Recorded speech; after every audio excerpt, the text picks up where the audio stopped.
Tendría que ser aquí. Bueno, buen día. ¿Dudas? ¿Ninguna? Seguimos. ¿Se acuerdan que habíamos estado viendo? Podría tomar un quiz, por ejemplo, hoy salían airosos. La cara lo dice todo. La cara dice que no. Un poquito. Bueno, vamos. Buen día. Vamos a hacer rápido a ver qué habíamos estado viendo. Habíamos empezado a ver el assembler. Habíamos visto. A ver hasta dónde vamos atrás. Esto no tiene mucho. Esto es más informativo. Habíamos visto como tema importante unidad direccionable. Habíamos dicho que la memoria está organizada en bytes, es decir, que puedo traer bytes, medias palabras, que serían parejas de 16 bits, y palabras que son parejas de 4 bits, ¿sí? Grupos de 4 bits. Entonces, las direcciones van a estar asignadas a los bytes, ¿sí? Los bytes van a tener direcciones 0, 1, 2, 3, 4, 5, 6. Las medias palabras van a tener direcciones 0, 2, 4, porque cuando traigo el 0 viene el byte 1 y la pareja 0, 1 forman la media palabra 0. ¿Sí? Vamos a ver más adelante, pero se adelanto que hay una restricción y esas medias palabras van a tener que estar siempre en direcciones pares. O sea, no voy a poder traer una media palabra que esté en el byte 1 y 2. O traigo el 0 con el 1 o traigo el 2 con el 3. Si necesito el 1 con el 2, voy a tener que traer cada byte por separado y reensamblarlo yo. ¿Sí? Esa restricción se llama alineación. Y también puede traer palabras con la misma lógica. La palabra que se va a traer va a ser la 0, 1, 2 y 3 o la 4, 5, 6 y 7. ¿Sí? No se pueden traer palabras desalineadas. O sea, no se puede traer una palabra que empiece en el 1 y termine en el 4 o en el 2 y termine en el 5. Y habíamos visto que existe, ya en algún momento vamos a ver cómo se maneja y cómo se hace, un truco para poder direccionar bits. ¿Sí? Se le había asignado direcciones de memoria a unas palabras que estaban armadas con un bit y 31 ceros adelante, y al mismo bit físicamente lo veía en dos direcciones. Entonces de un lado lo veo como 32 bits y de otro lado veo uno solo de esos 32 bits en 32 direcciones como el bit y un montón de ceros, y esos ceros no se escriben ni se leen, se pierden siempre. ¿Sí? Entonces hay un truco que ya vamos a profundizar para poder direccionar bits, que sería algo raro, pero en realidad le asigno todo el tamaño lógico de un byte a un bit, ¿sí? Y si no le construyo las celdas de flip-flop en definitiva, ¿sí? De esa forma se pueden manipular bits. Habíamos visto que el procesador tiene, como todos los procesadores, un registro de códigos, un registro de control del programa, ¿sí? Y que dentro del registro de código de control del programa tiene banderas, utiliza banderas, y tiene 4 banderas, N, Z, B y C, negativo, 0, overflow y acarreo. Habíamos visto que la función del acarreo es poder hacer operaciones en múltiple precisión. Las operaciones en múltiple precisión es lo que hacemos cuando sumamos en decimal y vamos sumando cada uno de los números y arrastramos. Lo mismo vamos a hacer con paquetes de números del tamaño que pueda operar nuestra ALU, ¿sí? Como nuestra ALU opera en 32, vamos a necesitar esto para 64 en adelante. En una máquina de 8, esto hay que hacerlo a partir de los 8 bits. O sea, se podría manipular números de 32 haciendo 4 operaciones de 8. Nosotros podemos hacer 32 de una sola vez, podemos hacer números tan grandes como quieran en tandas de 32. Y para eso necesitamos manejar el acarreo de este dígito a este dígito, el acarreo binario. Esa es la función del carry. Habíamos dicho que si además estos números los interpretamos como números sin signo, el hecho de que aparezca y solo puedo representarlos con 32 bits, o sea, no es un pedazo de un número 64, sino que todo lo que dispongo es 32 y los números son sin signo, el hecho de que esta suma de un acarreo implica un overflow, porque necesitaría un bit más para representar la suma y no me entra. ¿Sí? Eso se da cuando estoy operando en la parte más significativa del número, se daría de vuelta en el caso de 64 cuando tengo acarreo en la última parte, y cuando los números son sin signo. Cuando los números son con signo, el que haya un acarreo no implica el overflow, porque por cómo se construyó el complemento 2, determinadas operaciones dan acarreo y no generan overflow. ¿Sí? Por eso tenemos el flag de overflow. El flag de overflow detecta las condiciones de desbordamiento en el caso de números con signo. Entonces, los números se operan, dan el mismo resultado, generan las dos banderas y en función de qué es lo que yo sé que puse en ese número, miro una bandera o miro la otra. ¿Sí? Esa es la forma de trabajar. Y después tengo dos banderas más, una que me dicen que el resultado dio 0, esto a la larga va a implicar que los dos números son iguales, y una que me dice que es negativo, que en realidad me está guardando el bit más significativo y será negativo si realmente es un número con signo. ¿Sí? Si es un número sin signo, eso no me dice que sea negativo. Bien, detalles importantes. Habíamos dicho que las banderas guardan el estado de la última operación que altera las banderas, pero no todas las instrucciones cambian las banderas. Es decir, podría suceder que la bandera en realidad esté reflejando el resultado de una operación que está 3, 4 o 5 instrucciones atrás de la instrucción actual. ¿Sí? ¿Me sigue?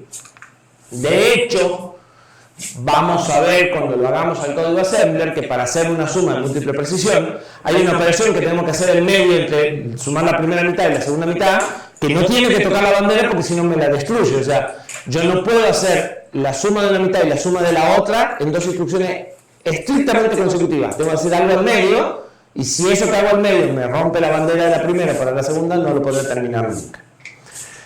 Eso es un problema en las banderas, o sea, eso es un problema. ¿Por qué? Porque hay que andar buscando cuál es la instrucción que tocó la bandera, y como no todas las instrucciones tocan la bandera, como que tienen que saber cuáles son las que sí lo tocan. Está en el manual, pero cada vez que setean una bandera, desde que la setean hasta que la usan, tienen que fijarse que ninguna de las instrucciones se las destruye. Además, hay instrucciones que setean una bandera sí y otra no, porque por la operación que hacen no tiene sentido que toque la bandera de overflow, por ejemplo. ¿Sí? En el caso de una instrucción aritmética como ART sí toca todas, pero hay otras instrucciones que tocan algunas banderas sí y otras no. Entonces hay que estar con el manual revisando cada instrucción. La solución a eso es tratar de setear la bandera y usarla lo más pronto posible. ¿Sí? Eso es como una regla de buena práctica de programación. Entonces, a veces va a haber que poner alguna instrucción al medio, pero tratar de setear la bandera y usarla lo más pronto posible y no tenerla dando vuelta a la bandera durante 7, 8, 9 instrucciones. ¿Sí? Tienen que evitarlo. Dejen el seteo de la bandera justo para usarlo y traten de armarlo como una operación conjunta. Este ensamblador en particular va a ser un poco más fácil saber cuándo cambian las banderas, porque en cada instrucción, en la mayoría de las instrucciones, ustedes van a poder elegir si la instrucción toca o no las banderas. Eso es algo atípico. En general, la mayoría de los assemblers cambian la bandera, algunas instrucciones sí, otras no, y ustedes se tienen que acomodar. En esta vamos a poder agregar una S al final de la instrucción, al final del nombre, para decirle que cambia las banderas. Entonces, add no cambia las banderas y add S sí cambia las banderas. Pero como hay algunas instrucciones que su única función es cambiar las banderas, esas instrucciones no van a cambiar aún cuando no tengan la S. ¿Sí? Porque sin la S no harían nada, no tienen sentido. ¿Sí? Entonces, va a ser más simple conservar el valor, no, simplemente no le tenemos que poner la S. De hecho, vamos a poner la S solo cuando hace falta. ¿Sí? Va a ser más fácil leer y ver dónde la seteé y dónde la uso. pero hay algunas instrucciones que no tienen la S. ¿Sí? Esa reserva. Igual, cuando le aprendan el nombre va a ser muy obvio. O sea, la instrucción de set carry on, que pone la bit de carrera en 1, no necesita la S porque lo único que hace es setear la bandera, ¿se entiende? Bien. ¿Cómo es el formato de una línea de lenguaje assembler? ¿Sí? El assembler se organiza por líneas. No existen las funciones. ¿Sí? Sería el equivalente a los statements de C, a las sentencias. El marco de lo que sería una función es totalmente algo que decide el programador diciendo, bueno, desde acá a acá. Pero no existe instrucciones que delimiten una función cuando estamos en assembler. ¿Sí? Entonces, lo único que definimos es una línea, una sentencia o una instrucción. Puede o no empezar con una etiqueta. La etiqueta es una referencia que lo que va a hacer en realidad es asociar el nombre que yo puse a la dirección de memoria que corresponda. Si lo que está acá es una instrucción, será la dirección de memoria de la instrucción, y yo después podré decirle salta a init, o sea, salta y ejecuta esta instrucción. ¿Sí? Y si lo que viene acá es un dato, que ya vamos a ver cómo se describe, será una variable, y yo le podré decir lee de la dirección init o escribir en la dirección init. ¿Sí? Entonces, las etiquetas se distinguen porque empiezan en la columna 1. En este assembler en particular no me acuerdo si es obligatorio que empiecen en la 1, pero en general si ustedes ponen un espacio acá, tienen un problema. Algunos assemblers son más inteligentes y otros no, pero muchos assemblers para distinguir esto de esto no puede empezar nunca en la columna 1 y esto tiene que empezar en la columna 1. ¿Se entiende? Y hay que dejar por lo menos un espacio en las instrucciones. O sea que si no quieren relegar el vicio, sigan el formato. Este tamaño es el que ustedes quieran. Las etiquetas se distinguen porque terminan con 2 puntos, también. ¿Sí? El nombre de la etiqueta no incluye los 2 puntos, obviamente, y son optativas. Tengo líneas que no tienen etiqueta. Lo que viene después es el mnemónico, que es el nombre para el opcode, que es la instrucción que quiero realizar. Acá es donde aparecerá después la S, por ejemplo. Y después los operandos, o sea, qué valores son los que va a utilizar esta instrucción. Y después, con doble barra, un comentario, ¿sí? Con estilo C, donde ustedes pueden explicar qué es lo que hace esa línea. ¿Sí? Hay instrucciones, o sea, las instrucciones en general en este procesador van a ser de 3 operandos. Es decir, una suma, yo voy a poder especificar destino, fuente 1 y fuente 2. Hay máquinas en las que solo puedo especificar 2 operandos, hay máquinas en las que puedo especificar solo un operando y hay máquinas en las que no puedo especificar ningún operando. ¿Cómo hago una suma si no le puedo decir ningún operando? ¿Qué sumo? ¿Con qué y dónde lo guardo?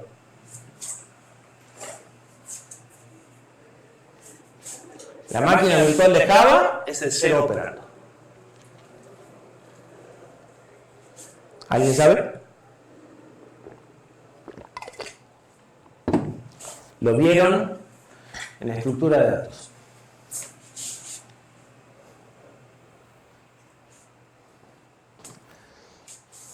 ¿Vieron la estructura de datos de rotación polaca reversa para operaciones? ¿Cómo funciona?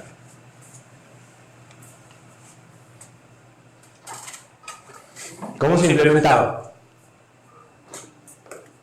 No me acuerdo, ya fue. Los datos y al final signos de la operación. ¿Y la operación que sumaba? ¿Y cómo se implementaba? Con una pila. Tomaba los 2 elementos de la pila y ponía el resultado. Listo, es una máquina de 0 operando. Lo único que hay que decirle es sumar. No hay que decirle dónde están los datos ni dónde los pone. Los toman en una pila y los ponen en una pila. ¿Por qué se usa? Por seguridad. El acceso a direcciones de memoria específica es siempre una vulnerabilidad de seguridad. Entonces la máquina de Java, por seguridad, utilizó ese modelo. ¿Sí? ¿Cómo se hace para hacer una suma con un solo operando?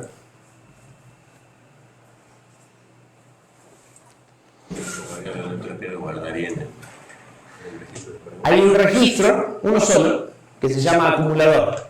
Entonces todas las instrucciones aritméticas son del tipo A igual a A más operando. Como A es primera fuente y destino, lo único que le tengo que decir es el operando. Y solo puedo operar con A, único registro. Modelo típico del lenguaje ensamblador de los años 78-80. ¿Sí? Las máquinas de esa época tienen ese formato. ¿Cómo hago con dos operandos? Bueno, lo mismo, pero el A no es el único. Entonces especifico una fuente que también es el destino y la otra fuente. ¿Sí? Entonces puedo hacer A igual a A más B o C igual a C más E. ¿Sí? Y necesito decir solo dos cosas.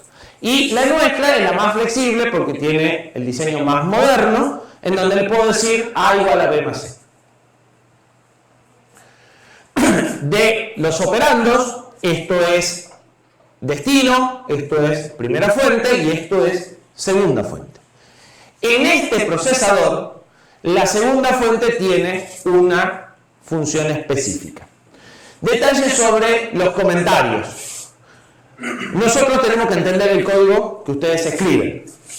Entender el lenguaje ensamblador ya es problemático porque, como les había dicho, van a ver que las instrucciones que podemos hacer son muy simples y eso quiere decir que para hacer cualquier cosa, los programas van a ser largos y van a ser pasos intermedios, ¿sí? Este assembler es muy potente y se parece bastante a C. Hay muchas instrucciones de C que se pueden traducir en una sola línea de este assembler, a diferencia de otros assemblers donde por ahí hay que hacer 8 o 9 líneas para traducir una misma línea de C. Así todo, sigue siendo algo más difícil de entender.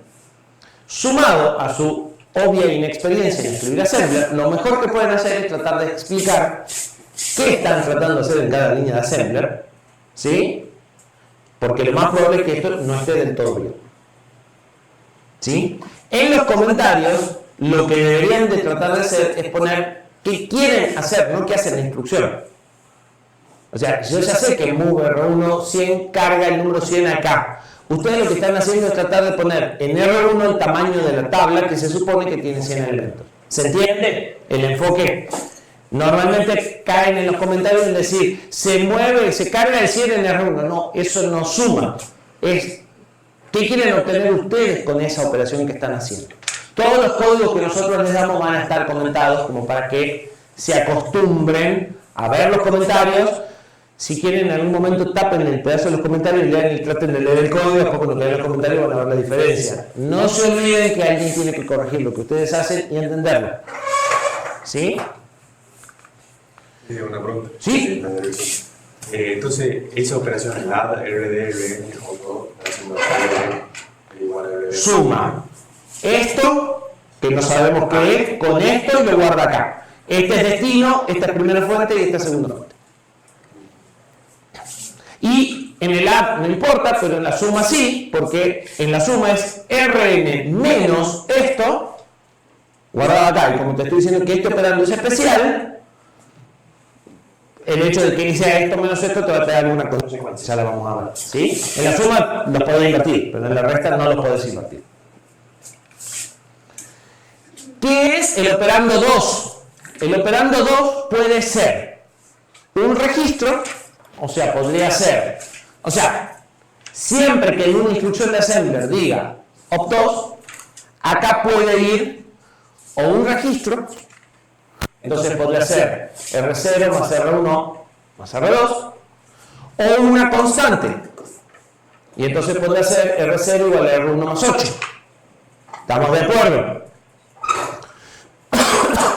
Pero además, este registro, el valor del registro o el valor de la constante, se pueden desplazar a izquierda o a derecha hasta 31 lugares. ¿Qué quiere decir que se puede desplazar a izquierda o a derecha? Si yo tengo la constante 8,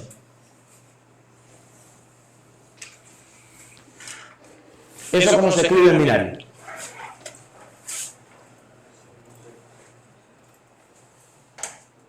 Fuerte. 0, 0, 0, 0, 0, 1, 0, 0. Le pongamos el punto para saber dónde está. Si yo desplazo eso a la izquierda, ¿qué hago? ¿En qué se transforma? En 0, 0, 0, 0, 1, 0, 0, 0. ¿Sí? Y esto es, alguien ya lo dijo, lo pongamos en decimal. Multiplique por 2. Igual que cuando agrego un 0 en nuestro sistema de numeración normal, multiplique por 10. Y por cada 0 que agrego, multiplico por 10.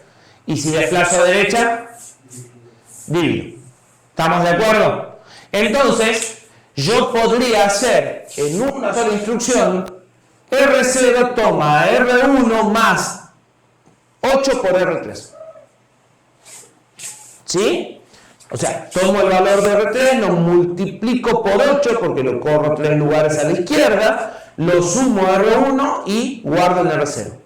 R3 es un operando, no actualizo R3, solo lo uso, o sea, solo calculo el producto para hacer la suma. ¿Sí? Y lo mismo podría hacer con la constante.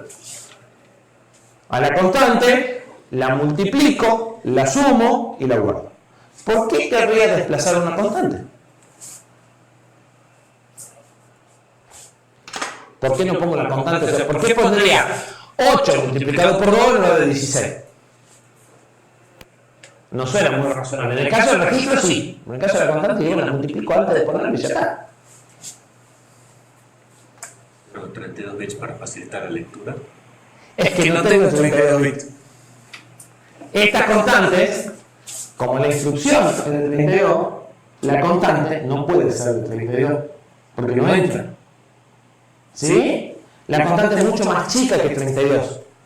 Entonces, si necesito un número grande que tiene ceros a la derecha, puedo usar el truco de poner la constante y multiplicar.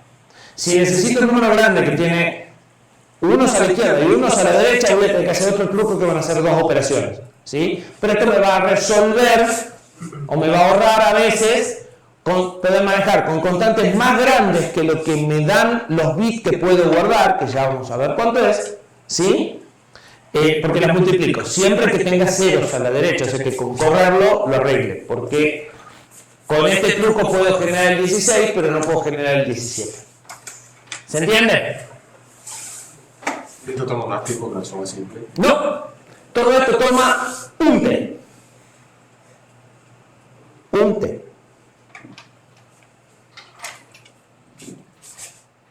Tiempo total de ejecución de estas instrucciones, 1 o 2 T, depende. Ahora vamos a ver cómo lo hace. ¿Cómo hace para multiplicar? ¿Cuánto tiempo lleva a multiplicar? ¿Tienen idea? Si una suma la resuelven en un T, ¿cuánto lleva una multiplicación? Siempre depende cómo lo hagan, pero digamos que naturalmente. O de n, dependiendo de... Estamos en una máquina de 32 bits.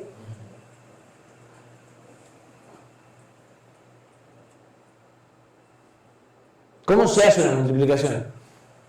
Suma sucesiva. No, normalmente no se implementa suma sucesiva. Se hace el algoritmo de multiplicación que hacemos nosotros en decimal. O sea, se multiplica, se pasa cada número, se lo desplaza en función de cada bit, se lo multiplica por el 1 o el 0 que corresponde y recién se suma. ¿Sí? Pero si hacemos el producto de dos números de 32 bits, ¿cuántos subtotales tendríamos? 32. Porque cada número, o sea, el número de abajo, que es de 32, lo vamos multiplicando por el número de arriba, por cada uno de los 32 bits, obtenemos 32 subtotales, algunos son el mismo número desplazado, otros son 0, pero en principio tengo que después sumar 32 datos. Es decir, que una multiplicación llevaría normalmente 32T. ¿Sí? De hecho, en este procesador la multiplicación lleva 8T. ¿Sí? La multiplicación casi siempre es una instrucción lenta. Sin embargo, acá se resuelve en menos de un t, porque en el t se resuelve la suma más la multiplicación. ¿Cómo se hace? Bueno, se hace utilizando algo que se llama barrel shifter, que es un desplazador programable. Esto es más o menos el camino de datos del procesador. Este es el banco de registros, parecido al banco de registros que teníamos nosotros. Esto es el bus que trae el primer operando. El bus del segundo operando, que es el que también va o viene de memoria, pasa por esto, que es el barrel shifter. Esto va a multiplicar combinacionalmente, es decir, en 2 T de compuerta, ¿sí? Porque se puede resolver con una lógica combinacional de 2 niveles exclusivamente, el producto del número que entra por acá por una constante que entra por acá que es binaria, o sea, que es una potencia de 2, ¿sí? No puede, esto no se puede hacer de otra forma que no, o sea, esto solo sirve para potencia de 2. Entonces,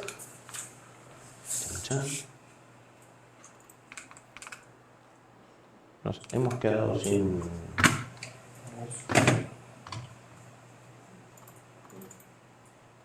¿Se murió?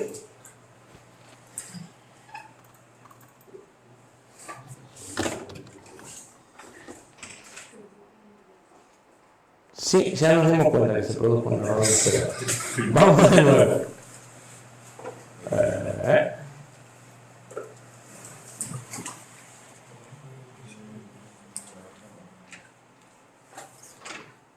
Entonces, sí. Está bien acá.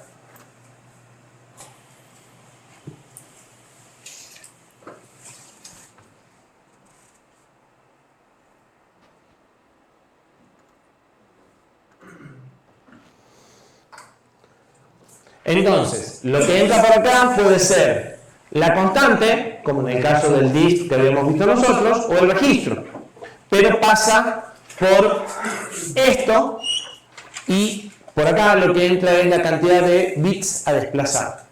¿Cómo está construido eso?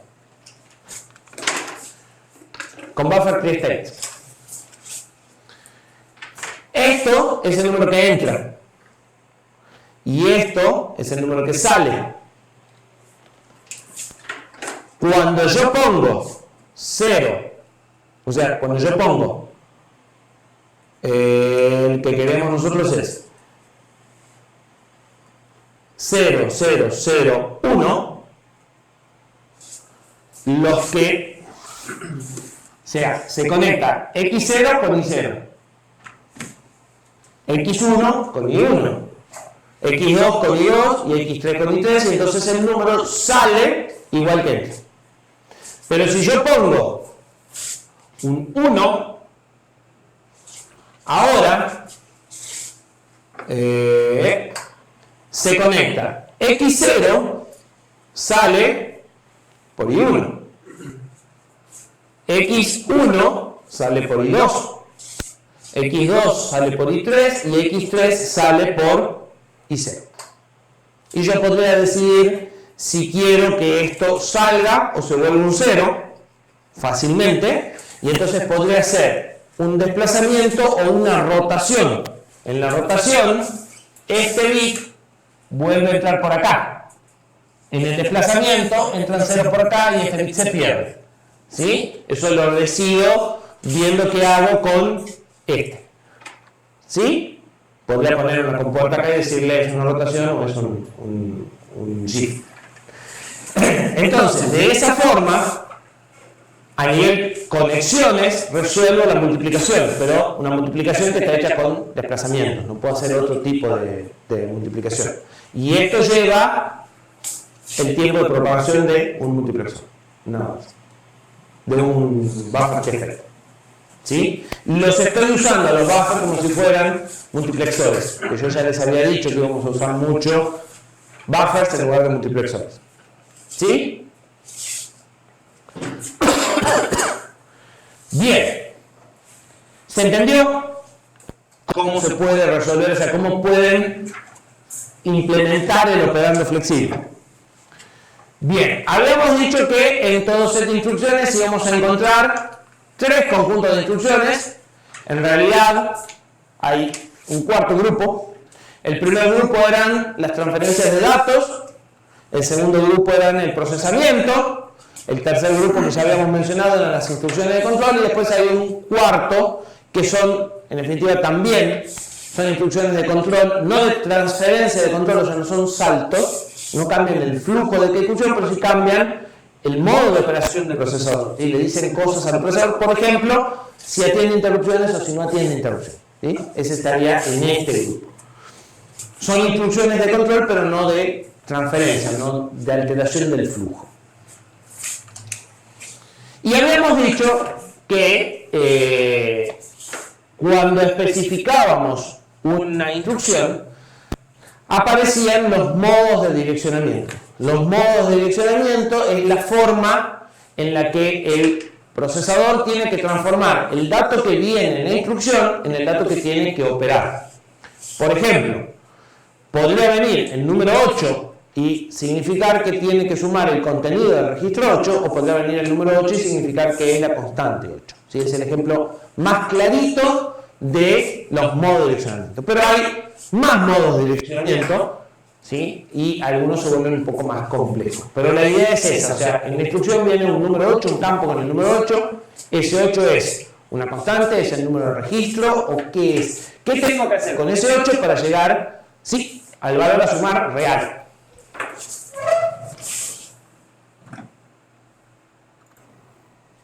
Bien. En el caso de este procesador,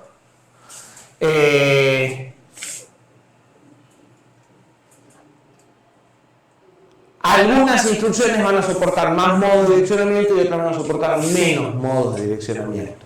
¿Sí? Y algunos modos de direccionamiento solo van a funcionar, por ejemplo, para saltos, o se van a usar solo para saltos, y otros se van a usar para todos. Entonces, vamos viendo qué hay.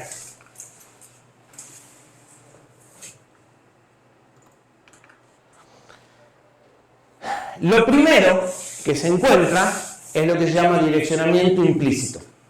En el direccionamiento implícito, lo que tenemos, o sea, el valor que se tiene que utilizar o el registro en donde se debe operar es implícito en la instrucción. Y no hace falta que forme parte de la instrucción, porque ya es como que el nombre de la instrucción me dice.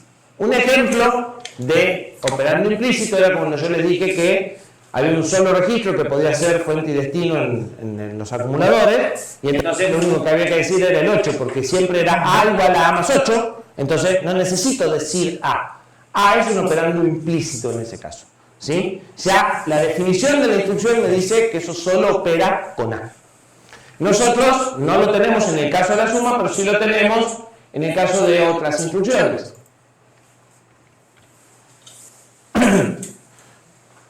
Por ejemplo, en el estado del CPU, por ejemplo, en habilitar o deshabilitar interrupciones. No necesito decirle nada, basta con decirle habilitar interrupciones. O por ejemplo, una instrucción que se llama WFI que espera una interrupción. Esta instrucción deja de ejecutar código para el sistema de reloj del control hasta que llegue una interrupción y de ahí se despierta, es como que se va a dormir. Que es la forma de no hacer nada ahorrando energía. ¿Sí? Entonces, con esta instrucción yo puedo parar la ejecución del procesador hasta que un evento externo lo reactive.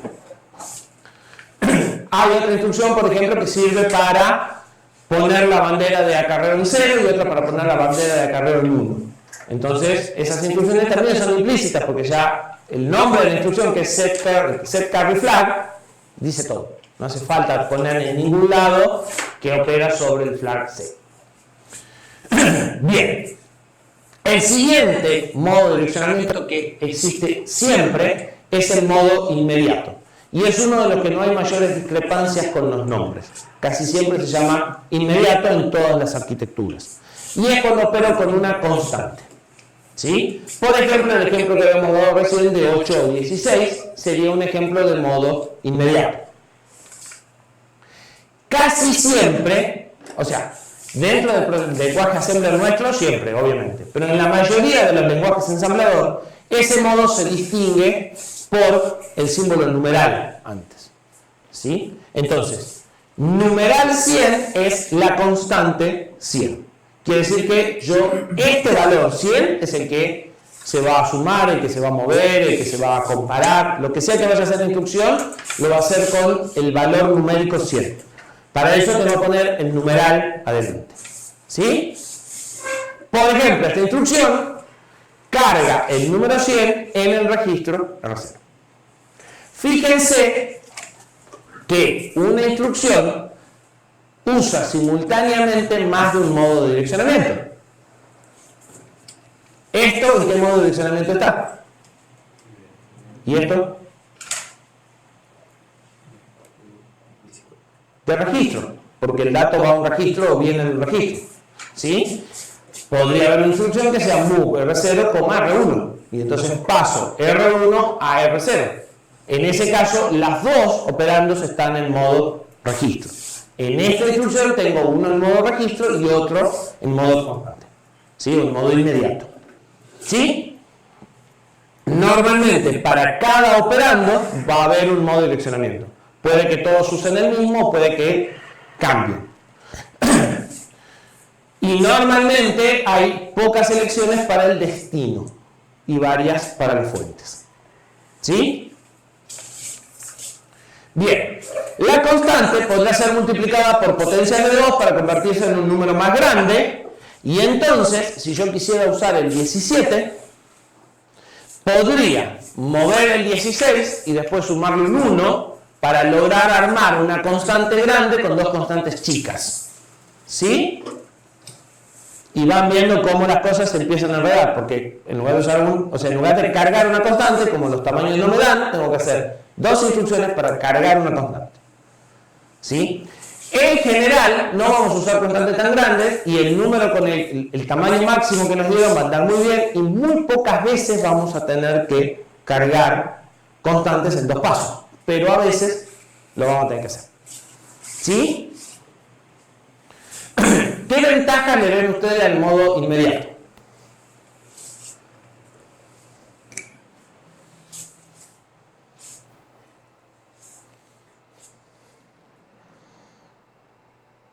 Podríamos tener, por ejemplo, la constante 0 en vez de como conocíamos antes, que tenemos el registro 0 que era siempre 0 para... Pero eso es para qué lo podemos usar. Y en vez de eso les pregunté si le ven alguna ventaja.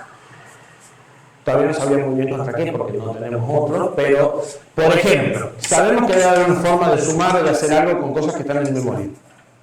¿Sí? Rápido, sería más rápido. ¿Por qué sería más rápido? Porque no tiene el tiempo que toma y la memoria. Y la memoria lleva tiempo, y acá la constante ya vino con instrucciones. Cuando vino el add, vino el 100, o cuando vino el move, vino el 100. Ya tengo las dos cosas juntas, y a la que esté en memoria lo tengo que ir a buscar. Eso lleva más tiempo. No sé bien cómo será, no sé cuánto tiempo llevará, pero lo sé más lento. Entonces esto va a ser más rápido. Y hay otra cosa, es fácil. No guarda nada en el registro. Sí, en este caso sí guarda acá. No guardado. La constante está como parte de la instrucción. Y hay veces que las constantes son parte de lo que queremos hacer. Sumar uno en un lazo. Es más uno. No necesito que el 1 sea una variable, una constante funciona perfecto. Y si yo voy a operar con una constante, esto es el modo ideal. ¿Se entiende? Entonces, este modo de direccionamiento sirve para operar con constantes. Y si ustedes se fijan en el código C que han escrito, van a encontrar que hay un montón de más 1, más 4, menos 5. ¿Sí? Muchas veces aparecen constantes que son realmente constantes. Nunca va a haber ahí una variable. Entonces, esto funciona perfecto, porque esa constante la pongo en la instrucción y mis variables están en registros y mis constantes están como parte de la instrucción. ¿Sí? Este modo de direccionamiento se usa justamente para operar con constantes. ¿Sí? Y normalmente las constantes son chicas, 4, 8, 1, 2, 7. ¿Sí? Con lo cual tampoco tenemos mucho problema de nombre. Esta instrucción que acabamos de ver move R0 numeral 100 se traduce en F0 4F0064. Habíamos dicho que las instrucciones de este procesador iban a ser de 16 o de 32 en algunos casos. Esta es una de 32. Estos 16 son el código de operación y el registro, y estos 16 son la constante, 100 y 64 meses. ¿Sí? Entonces ya sabemos el tamaño de nuestra constante. Más de 65.000 acá vamos a tener un problema. ¿Sí? Bien. Si esta instrucción está guardada en esta dirección de memoria, ¿sí?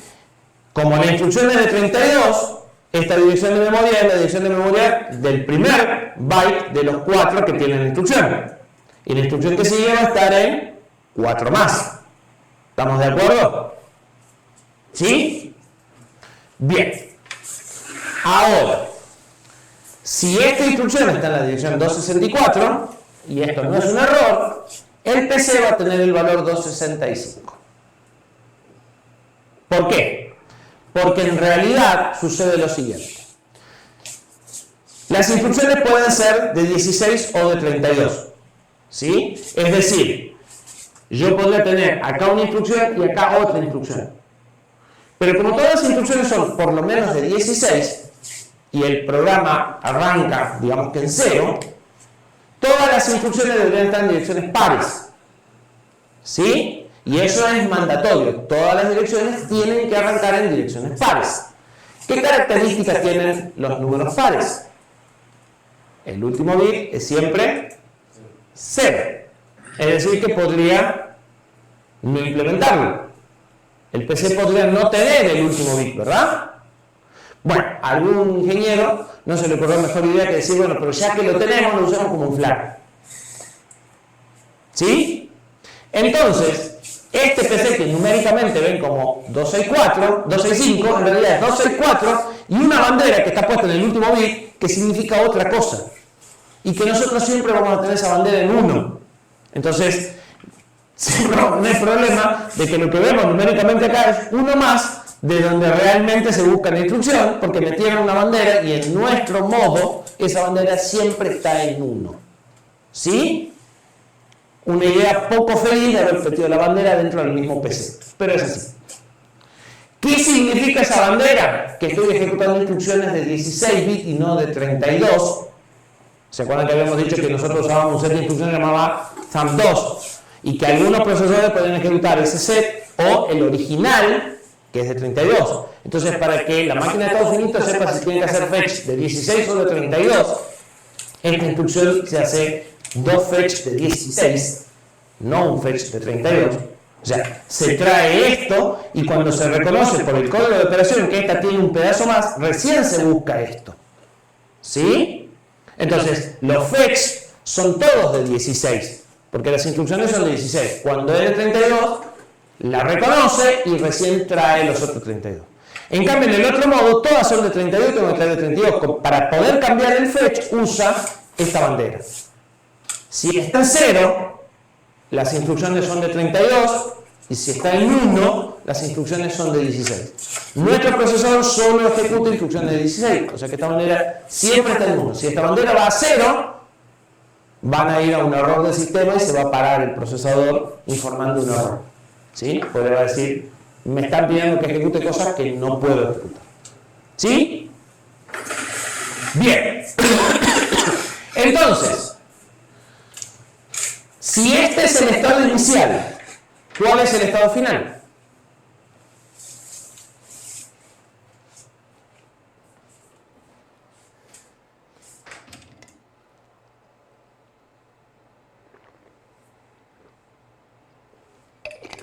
Tendría el valor, tomaría el valor de 100.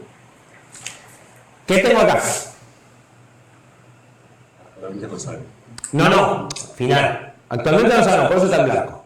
Lo único que sea ciencia cierta, en lo que yo le estoy presentando, es el valor del PC y el contenido de esta dirección de memoria. ¿Qué valor queda acá? En realidad 0x000064. ¿Sí? Si bien esto es 16, se extiende, tendríamos que ver si en signo o en ceros, o sea, cómo se completa. No lo estoy diciendo, pero en algún lado me tienen que decir, si este número tuviese el bit más significativo, ¿qué pasa? ¿Se extiende en signo o se le completan ceros a la izquierda? ¿Sí? Porque esto es de 16 y hay que meterlo en un lugar de 32. ¿Sí? Pero con ese valor seguro tengo ceros a la izquierda. ¿Y con el PC qué pasa? Termina en 69 y empezará a ejecutar esta instrucción que no sabemos cuál es. ¿Y cuántos T demoraría esa instrucción? ¿O cuántos T sospechan ustedes que demora esa instrucción?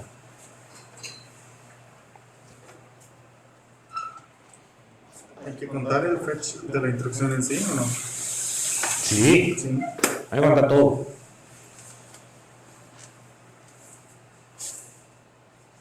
Tres, porque dijo que la trae en dos partes y otra más para hacer el valor. Casi. Es probable que 2. ¿Por qué? Porque como es Harvard, los fetch los hace, o sea, es una máquina que tiene un pipe y mientras ejecuta va trayendo la que sigue. Pero hasta que no decodifica no puede traer la otra. ¿Sí? Entonces es probable que demore 2T. ¿Sí? Porque tiene que traer esto por una parte y esto por la otra. O sea, tiene que reconocer esto para recién tomar esto. La carga de esto se va haciendo anticipadamente. Entonces, no es que tenés que ir a memoria y traerlo, ya lo tenés, pero no lo podés usar porque vos vas trayendo bloques de 16 y no lo vas a procesar hasta que no veas que el primer bloque te pide el segundo. ¿Sí? Entonces, es muy probable que esa instrucción demore 2T. En general, las instrucciones demoran 1T, pero las de 16 son las que demoran 1T. ¿Sí? ¿Sí? Entonces, la primera instrucción va a terminar en 2.60. Ojo, esto es una instrucción. Todo esto es una instrucción. Que tiene dos pedazos, ¿no? Digo, va a terminar en 2.69, pero la que sigue arranca en 2.68. No, la instrucción termina en 2.67, la que sigue arranca en 2.68, pero el PC tiene el valor numérico 69 para buscarla en el 68. ¿Sí? O sea, en el PC vos no tenés que mirar el último bit. ¿Sí? Cuando esto sale al bus, el último bit se pierde, porque no hace falta, porque como trae 16, el último bit de la A3 bus en realidad no existe. Siempre vienen de 16. Lo que podría suceder es que la próxima instrucción sea de 16, y entonces la próxima se busque en 26A, no en 26C, y el valor de este sea 26B. Depende si acá tengo una de 16 o tengo otra de 32. ¿Sí? Bien.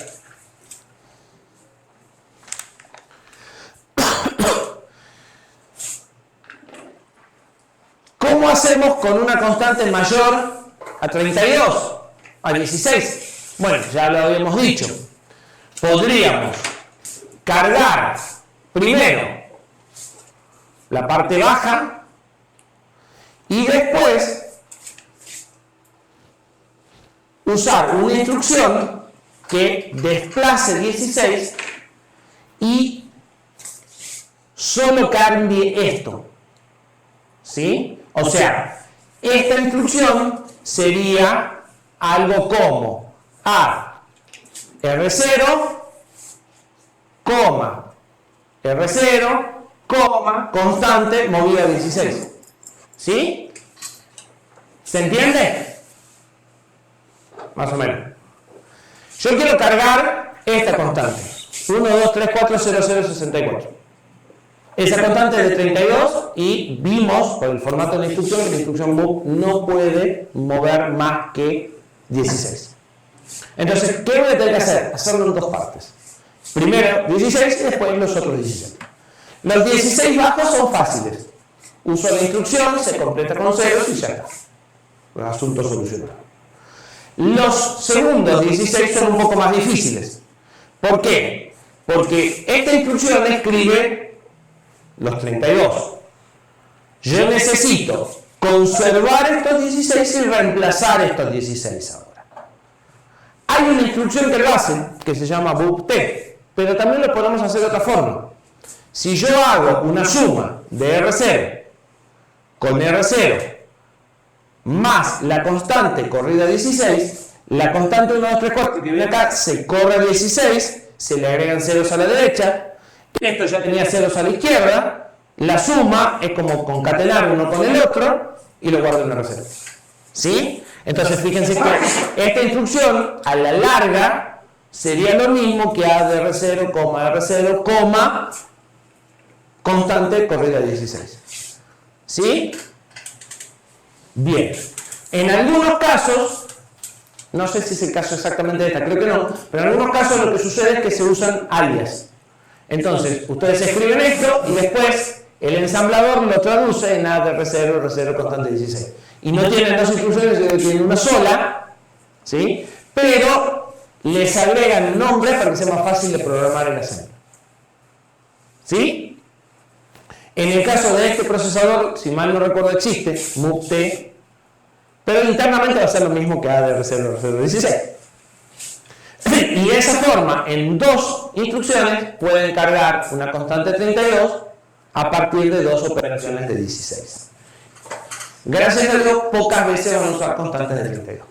En realidad, todas las direcciones de memoria son de 32 y son constantes, pero para eso vamos a usar otro truco. ¿Dudas?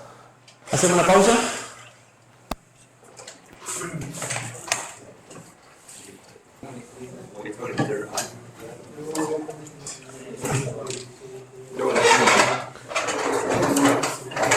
Bien, vamos viendo dos modos de direccionamiento.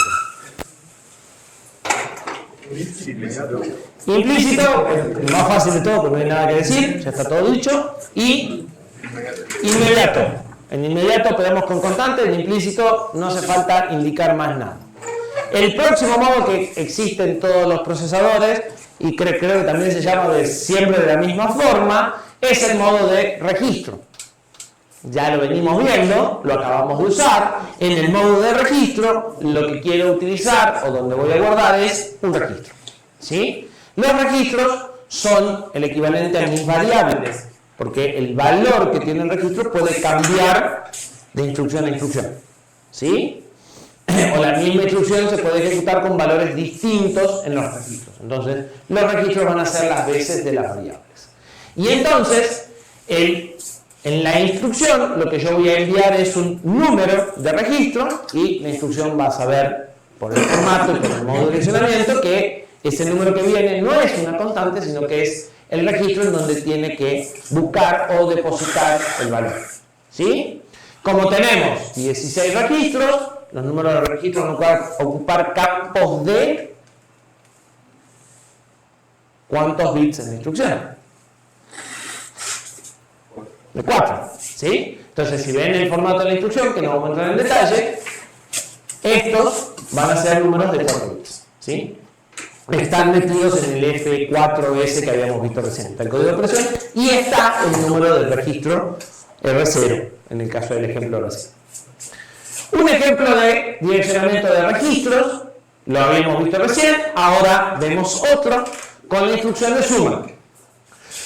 Entonces, en el modo de registros, o sea, en este caso, esta tiene esto en inmediato, esto en registro y esto en registro.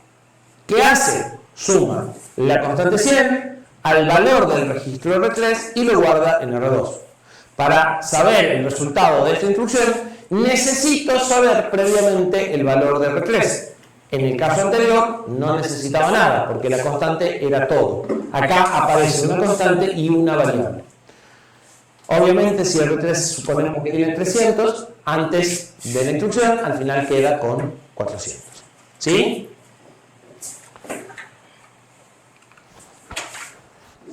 Sabemos que siempre operamos o sea que los números se almacenan en binario, normalmente lo vamos a leer en hexadecimal y nosotros a veces lo ponemos en decimal para que se entienda más claro, ¿sí? Sumar ese número en hexa sería más difícil. Si vamos a... Bien, el modo que sigue. En el modo que sigue, lo que yo quiero usar está en memoria. Y la dirección de memoria donde está, la tengo en un registro. ¿Sí? Entonces, yo tengo en una dirección de memoria la instrucción y en otra dirección de memoria el dato. Es probable que el dato esté en memoria RAM. No necesariamente, pero es probable que el dato esté en memoria RAM. Y mi instrucción seguramente va a estar en memoria flash.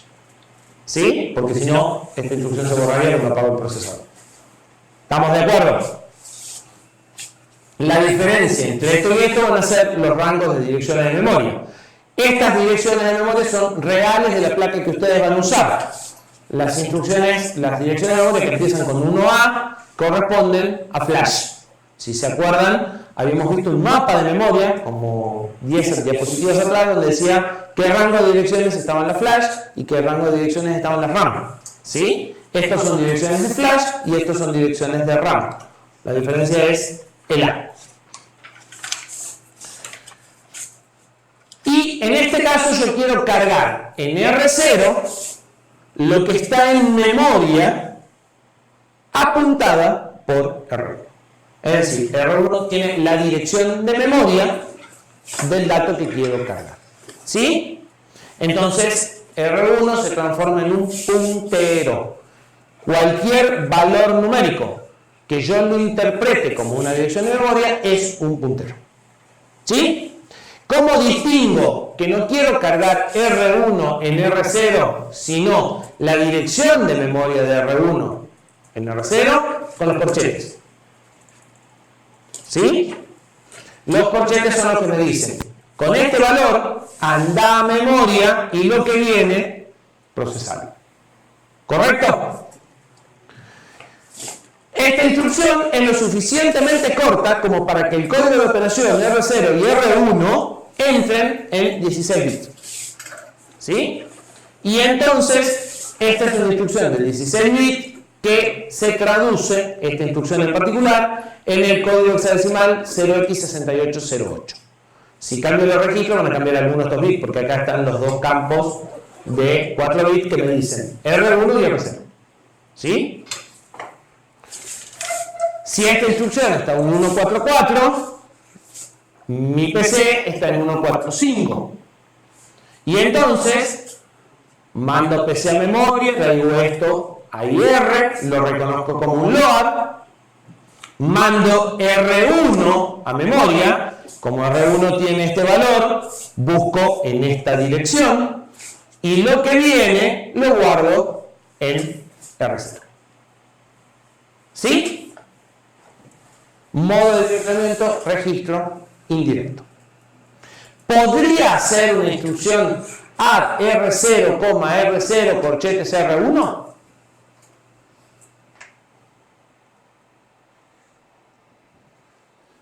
Que sí, pero no tardaría más tiempo, puede ser. Podría. ¿Qué haría? Bueno, a este valor, en lugar de guardarlo en R1, lo sumaría con R0 y le guardaría el resultado en R0. ¿Sí? Podría hacer add R0, corchetes R1, corchetes R2. ¿Qué haría? Tomaría R1, lo mandaría a memoria, traería el primer dato. Tomaría R2, lo mandaría a memoria, traería el segundo dato, haría la suma y lo guardaría en R0. Queda claro que es un modo de direccionamiento y como el modo de direccionamiento no depende en realidad de la instrucción. ¿Sí? Todas las instrucciones pueden usar en principio todos los modos de direccionamiento. Lo que pasa es que va a haber restricciones de tiempo. ¿Sí? Entonces, algunas máquinas, por ejemplo, te van a decir solo puedes sumar cosas que estén en el registro. Primero tener un registro y después sumar.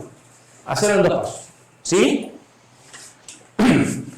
Cuando yo les hablé de instrucciones RISC e instrucciones CISC, ¿qué fue lo que fueron haciendo los procesadores? Ese tipo de cosas. Fueron agregando instrucciones que decían sumar este dato de memoria con este otro dato que está en memoria y guardarlo en memoria.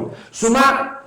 Y en algún momento dijeron que estamos haciendo instrucciones demasiado enredadas porque llegaron a decir pongamos 2 corchetes. Porque en realidad la dirección de memoria es una variable y ahí está la dirección de memoria, porque esta variable es un puntero. Entonces, el R1 va acá, este dato es otra dirección de memoria, así que lo traigo, lo uso de vuelta como dirección de memoria, voy, busco el dato y recién subo. Y nadie lo usaba.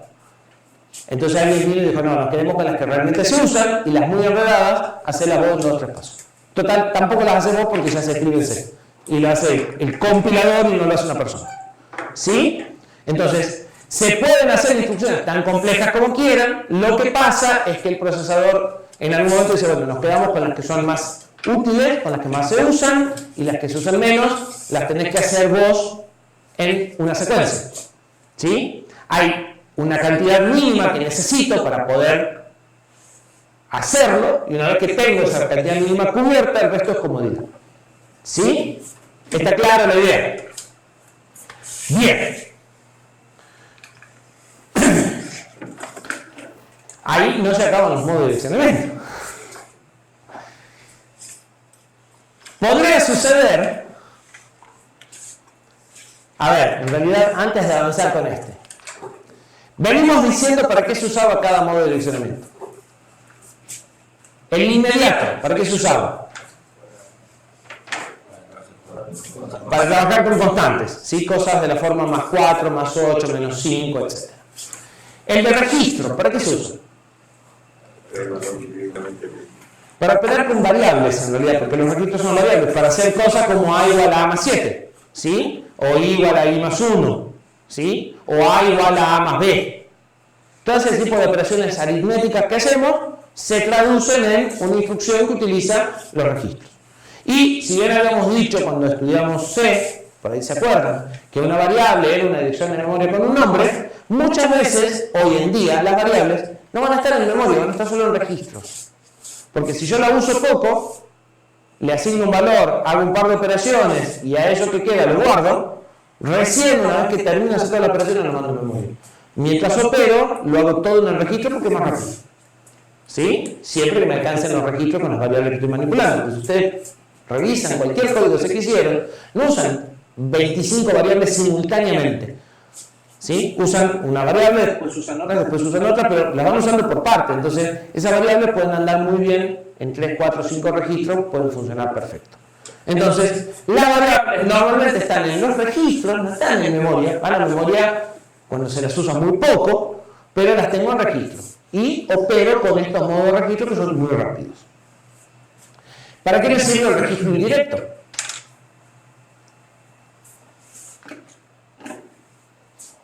Usar los valores que están en el registro como un puntero en dirección. Cuando la variable que tengo es de tipo puntero y quiero acceder al asterisco del puntero, ¿sí? Entonces mi variable está en el registro y el asterisco es lo que quiero recuperar, ¿sí?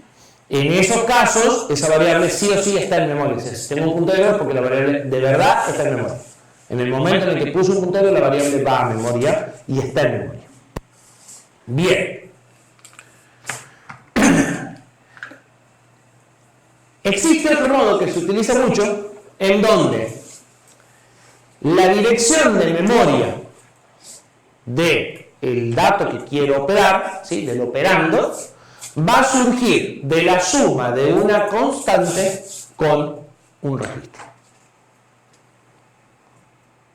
Normalmente a este registro se lo va a llamar puntero a la base y a esta constante se la va a llamar desplazamiento. ¿Por qué? Yo sé que hay un par de ayudantes de C. A ver si alguno se anima a adivinar por qué. ¿Qué sucede si yo hago esto?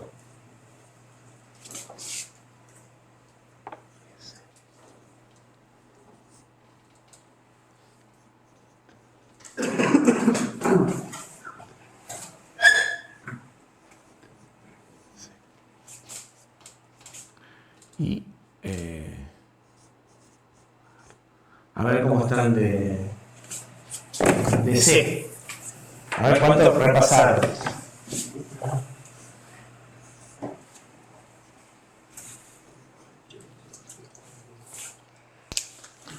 Declara una estructura. Mira, esto es así. Declaro una estructura con 3 enteros, A, B y C. Y B es un puntero a esta estructura. Y quiero hacer B flecha B. ¿Quién se perdió en la sintaxis? ¿Todos saben hacer B flecha B? ¿O B flecha C? ¿Y saben qué hacer? No sé qué hacer la flecha. No saben qué hacer la flecha. Bien. Vamos con una variante.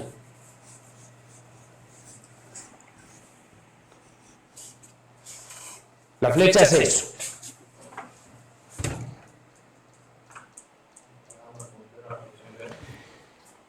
B es la dirección de memoria de una variable de este tipo. Ustedes podrán hacer, en realidad vamos a hacer una cosa así, para que quede un poco más claro. Ustedes pueden hacer B de la variable. Pueden hacer B.A o B.B o B.C. Eso sí lo saben. Como P es un puntero, para acceder a la variable tengo que hacer asterisco. ¿Sí? Este tiene la dirección de memoria de la variable. Es decir, si esta variable está en la dirección 1A1024 y, a ver, vamos a poner un ejemplo. Supongamos que B.A tiene un 1, B.B tiene el 3 y esta tiene un 5. Esos son los valores numéricos. ¿Qué sucede con esto en memoria? En algún lugar de memoria tengo A, B y C como datos consecutivos. Cambiemos el int por byte para que sean de 8 o un int 8, lo que quieran, ¿sí? Esto, entonces, A esta es la dirección, por ejemplo, 1023, no voy a escribir todo largo. Y acá tengo un 1. B está en la dirección que sigue, porque como esto ocupa 1, me alcanza con 1. Está en la 1024. Y acá tengo el 3. Y en la 1025, tengo el 5. ¿Sí? B es equivalente a decir buscar en 1023. Si yo pongo un puntero a B, ¿qué valor tiene P? O sea, en este ejemplo, ¿P cuánto vale? ¿Por qué C? 1023. P tiene el valor numérico 1023. Porque tiene la dirección de memoria de B. Entonces acá tengo 1023. Si a partir de P yo quiero llegar a B, ¿qué tengo que hacer? Porque P apunta a todo el conjunto y por lo tanto apunta al primer miembro en realidad. ¿Sí? Como 1023 en la dirección de A está fantástico. Pero ¿qué hago con B y con C? ¿Cómo accedo a B y C? Tengo que hacer siempre P más 1 o P más 2, que es el tamaño de los que están antes. ¿Sí? Entonces, yo tengo la dirección de inicio de la estructura, pero no quiero entrar en el primer miembro, quiero entrar en el segundo. Entonces, el modo de registro que vimos recién del 1023, porque el 1023 es lo que tengo en el registro, que es P, no me sirve, o no me alcanza. Tendría que decir, no, espera, al registro primero sumarle 1, porque quiero ir a B, y entonces recién anda a memoria. ¿Se entiende? Bueno, si lo vemos gráficamente, esto es el registro 1, y esto es la constante. La constante es siempre la misma para el miembro que quiero elegir. Siempre que quiero usar B, la constante es 1. Siempre que quiero usar C, la constante es 2. ¿Sí? Y R1 se mueve, depende a la variable a la que estoy apuntando. Por eso esto se llama puntero a la base. Esta dirección se llama dirección base de la estructura. ¿Sí? Porque una vez que yo te dije 1023, vos ya sabés dónde está todo el resto. ¿Sí? Y esto se llama desplazamiento, y es desde la base cuánto me tengo que mover para llegar al dato que a mí me interesa. Ese modo de direccionamiento se llama indexado. ¿sí? Porque lo que tengo es un índice, que es R1.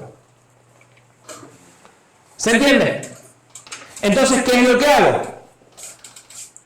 Meto la constante dentro de los corchetes. Ya no es corchetes R1, es corchetes R1,20. Esto siempre es una suma. Por eso no pongo corchetes A de R1 20, simplemente R1 y 20. ¿Sí? Y lo que sucede es, esto lo sumo a esto, voy a memoria, y a ese dato es, como es un load, lo que cargo en el load. ¿Sí? ¿Para qué se utiliza? Para operar con estructuras o para operar con vectores. Siempre que quiero entrar a un elemento constante del vector. O sea, si yo quiero ir siempre a sub 7, listo, me sirve. Pero si yo quiero ir a sub b,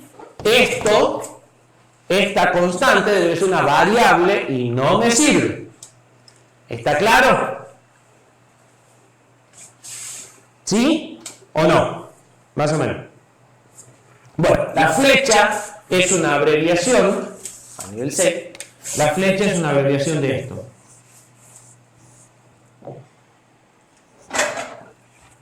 Sería B. Esto se puede escribir como B, flecha B, para que sea más corto y más claro. Entonces la flecha es, en un puntero de estructura, entra en el miembro de la estructura. Y se usa mucho. Profe, ¿Sí? una pregunta. ¿El puntero ese que apunta siempre va a apuntar al primer dato del struct? Sí. Porque, o sea, ¿se acuerdan que el array es un puntero al primer elemento? El struct no es un puntero al primer elemento. El struct es una variable, digamos, pero se referencia a partir del primer elemento igual que el array. La diferencia entre un struct y un array, en realidad es muy sutil. En un array, todos los elementos son del mismo tamaño, en un struct los elementos son de tamaño distinto. Pero es un bloque de memoria consecutivo que tiene el mismo tratamiento y que se maneja como bloques. La diferencia técnica entre el array y el struct es que en el array siempre todo tiene que ser byte, o sea, esto puede ser un array, sin ningún problema. O sea, es un problema de interpretación y que acá al struct además le doy un nombre a cada miembro. En cambio en el array, como son todos iguales, es el 0, el 1, el 2, el 3, y me manejo numéricamente, no a nivel nombre de cada miembro. Pero vos podrás ver este mismo bloque de memoria como un array de 3 bytes o como un struct de 3 bytes.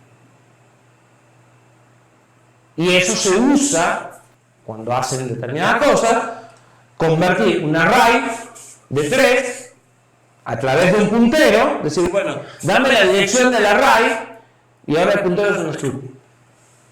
Ese tipo de cosas se usan cuando hacen programas, digamos que no serios, programas complejos en C. ¿Sí? Por ejemplo, cuando reciben un paquete de datos, mientras reciben el paquete de datos es un array de bytes. Pero cuando tienen que procesar esa información tiene un formato, ese array se convierte en una estructura donde dice acá tantos datos, acá tantos datos, acá tantos datos, acá tantos datos. Porque saben que los dos tienen la misma organización de memoria. ¿Sí? Y para eso se usan los punteros, para hacer ese tipo de conversiones. Entonces, vos recibís una tira de bytes y como sabés que esa tira de bytes tiene una estructura, una vez que la recibiste como bytes, que te es más fácil, la convertís a la estructura y ya empezás a desear, fíjate si es la dirección, si es el origen, si es el destino, si es, ¿sí? Y la procesás con formato de estructura, donde cada parte tiene su identidad y la podés manipular. ¿Sí? Ahí dice que la constante se expresa con 12 bits de todo, ¿sería? O sea que puedo desplazar Para arriba y para abajo. para abajo. ¿Sí? El hecho de que la constante sea negativa quiere decir que te puedes ir para arriba. En C se usa poco, pero te da la posibilidad de ir al elemento anterior eventualmente. ¿Sí? Y fíjense que no son los 16 de la otra constante.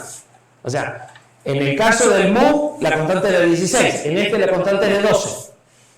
¿Sí? Bien. ¿Se entendió de este modo? Si se fijan, el modo anterior es un caso particular de este, con la constante igual a 0. ¿Sí? Pero es más fácil si lo estudiamos primero a uno y después al otro. Vamos a hacer una captura del pizarrón que quede grabada, por las dudas. Y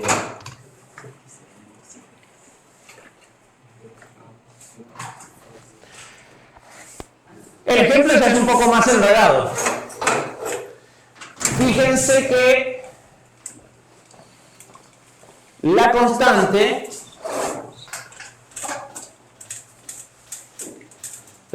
de 12 bits tiene una instrucción de 16 y esto me llama la atención.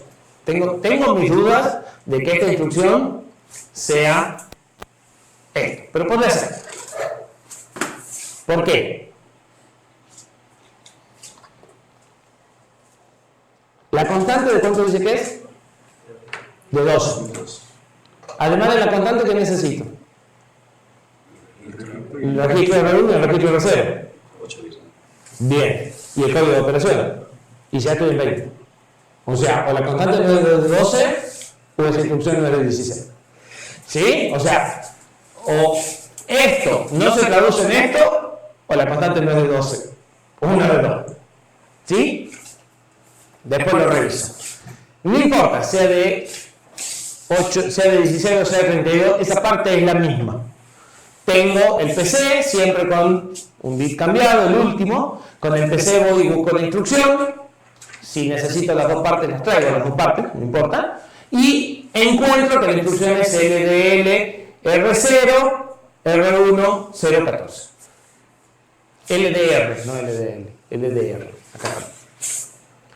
Entonces, una vez que tengo la instrucción, necesito R1. A R1 le sumo la constante en un valor intermedio que no afecta a R1. Y esa dirección, ese resultado de la suma, es lo que uso como dirección de memoria. Entonces, suponiendo que estaba en 50 y vino con 14, voy a ir a buscar en la dirección 64. Fíjense que por la instrucción que estoy usando, voy a traer, como dice el ejemplo, de la 64 a la 68, o sea que no son bytes, son win32. Si este fuera el ejemplo, ¿no? O sea, si esto fuese A, esto fuese B y esto fuese C, estoy trayendo 32 bits. Y ese valor que viene acá lo voy a guardar en el registro de destino que es R0. ¿Se entendió el modo de direccionamiento indexado? Intercala una suma entre el valor del registro y la salida de memoria. ¿Sí? Una suma que se descarta, es temporal. Bien. El modo de direccionamiento relativo es un modo equivalente al indexado, pero cuando el registro origen, el registro puntero, es el PC. ¿Y por qué se llama relativo? Porque lo que me va a permitir es decirle, en lugar de ejecutar tal instrucción, ejecutar una instrucción que está tantos lugares más adelante. ¿Sí? Entonces, con el modo relativo yo voy a poder especificar cuál es la instrucción que voy a ejecutar como tantos lugares más adelante de la instrucción actual. ¿Y por qué eso es útil?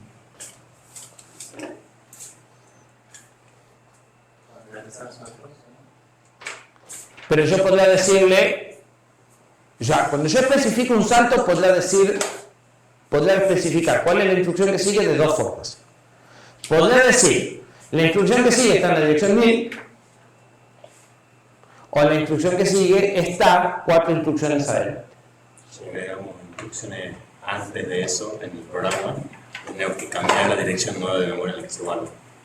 La dirección 1000 depende no solo de las instrucciones que puse adelante, sino de dónde arrancó el programa. ¿Sí? ¿Se entiende? Y eso depende, es fácil que cambie. En cambio, si yo le digo 4 instrucciones adelante y el programa se mueve en memoria, siguen siendo 4 instrucciones adelante. ¿Sí? Los programas habitualmente se mueven en memoria. No en los sistemas embebidos, que es lo que nosotros vamos a poner más el foco ahora, pero en el PC. Yo hoy abrí el navegador primero y el OBS después. Pero el otro día abrí el OBS primero y el navegador después. El uso de la memoria tiene que haber cambiado. ¿Se entiende? No pueden estar en la misma dirección de memoria hoy que ayer. Sin embargo, los programas se ejecutan igual. ¿Por qué? Porque utilizan direccionamientos relativos. Usan algo más, además, en el caso del PC, pero utilizan direccionamientos relativos. Eso le permite mover el programa ya compilado, ya en binario, y que se siga ejecutando. El absoluto, es decirle saltar la dirección 1000, no permite que lo muevas, porque si cambias de dirección, hay que volver a compilar. Desde el punto de vista de cómo vamos a escribir nosotros el ensamblador, no nos vamos a dar cuenta. Vamos a poner etiqueta y decir saltar la etiqueta. En un caso él va a poner la dirección de la etiqueta, en otro caso va a fijarse la dirección de instrucción, la dirección de la etiqueta y va a hacer la recta. Solo. ¿Sí? Entonces, lo que nosotros escribimos no vamos a notar diferencia. Pero en la forma en la que se implementa sí hay una diferencia. En el caso de este procesador, el desplazamiento es de 2 bytes con signo, o sea, puedo saltar hacia adelante y hacia atrás, cosa obvia, necesito saltar siempre adelante y atrás, y no voy a poder saltar más de... ¿cuánto? 2 bytes. ¿Cuánto es? ¿Cuántos bytes adelante me puedo ir? ¿O cuánto es 2 a la 16? Con signo. 2 a la 15 arriba, 2 a la 15. Estás evadiendo la respuesta. 65.536 es 2 a la 16. Y 32.768 es 2 a la 15. Se puede mover 32.768 para cada lado. 32K. Pero tenemos una memoria de 1 mega.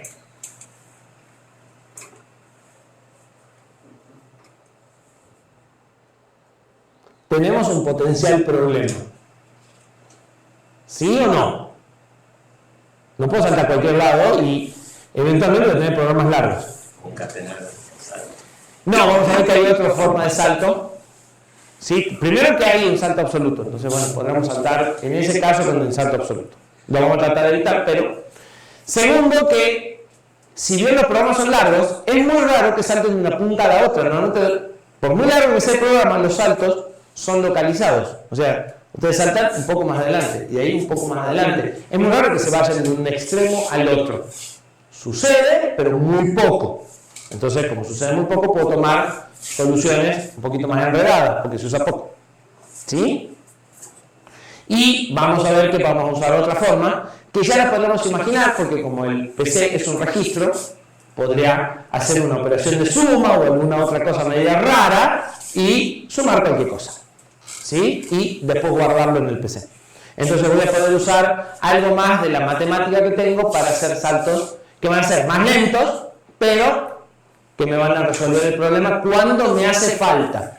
¿Sí? Que es muy pocas veces. De hecho, ustedes en los prácticos que van a hacer no les hace falta nunca. O sea, nunca van a pasarse los 32K. ¿Sí? 32K son 16.000 instrucciones de assembler. O sea, es algo largo. Bien. Y nosotros nos vamos a manejar, como habíamos dicho, con etiquetas. Esas etiquetas van a tomar la dirección a la que quiero ir. Y cuando el salto sea relativo, a partir de la dirección en la que sé que va a estar la instrucción actual y a la que quiero ir, voy a hacer la recta y lo que voy a guardar va a ser la constante solamente, y eso se va a operar sobre el PC.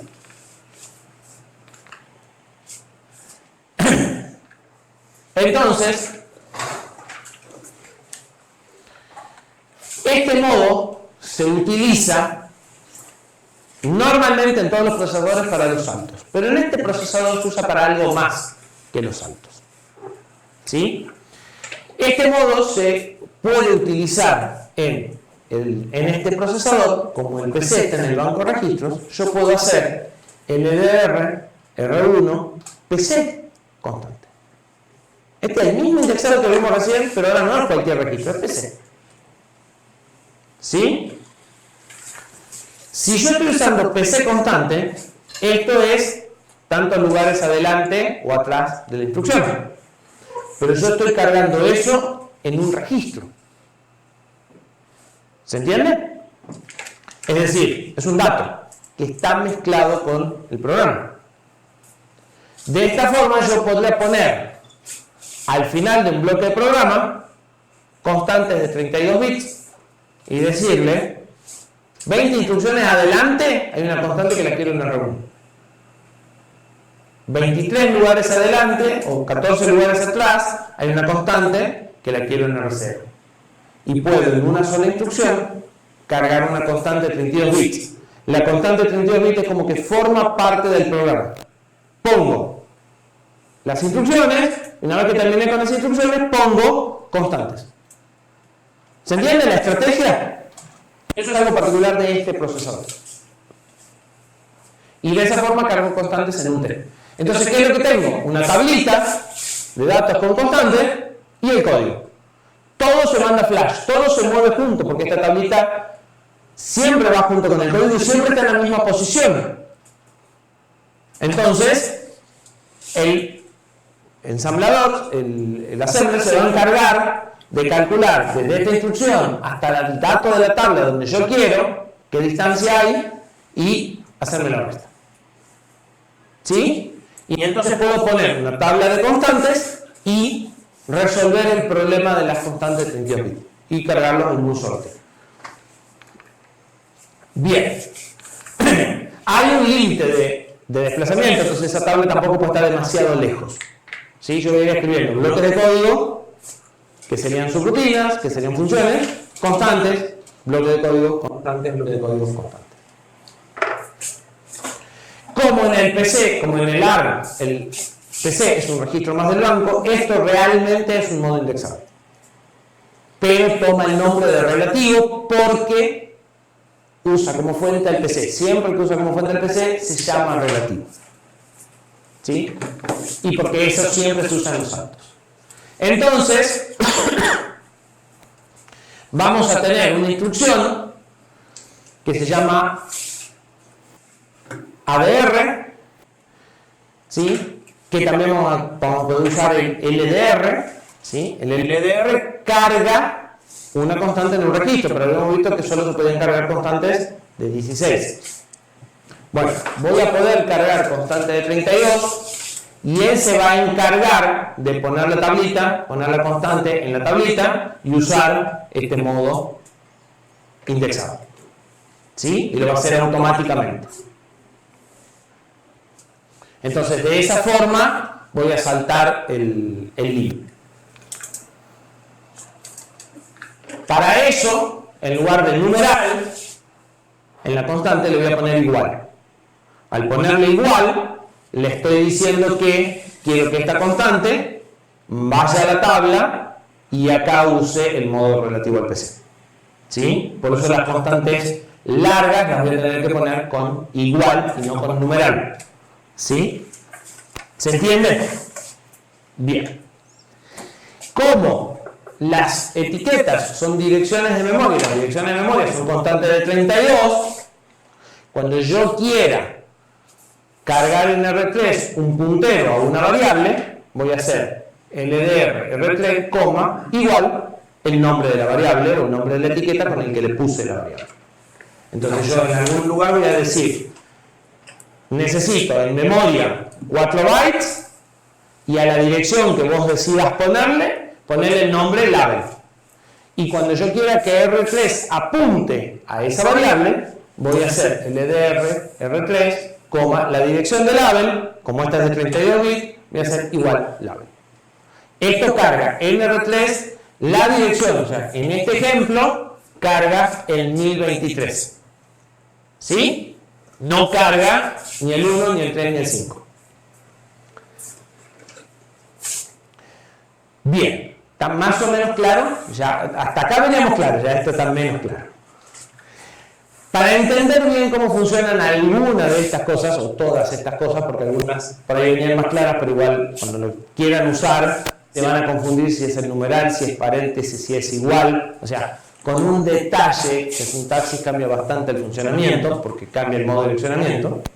Lo que tienen que hacer, que es lo que nosotros les proponemos que hagan, es cuando escriban los códigos en ensamblador, nosotros les vamos a dar una placa, les vamos a dar las herramientas para que ustedes vean algo equivalente a esto que venimos haciendo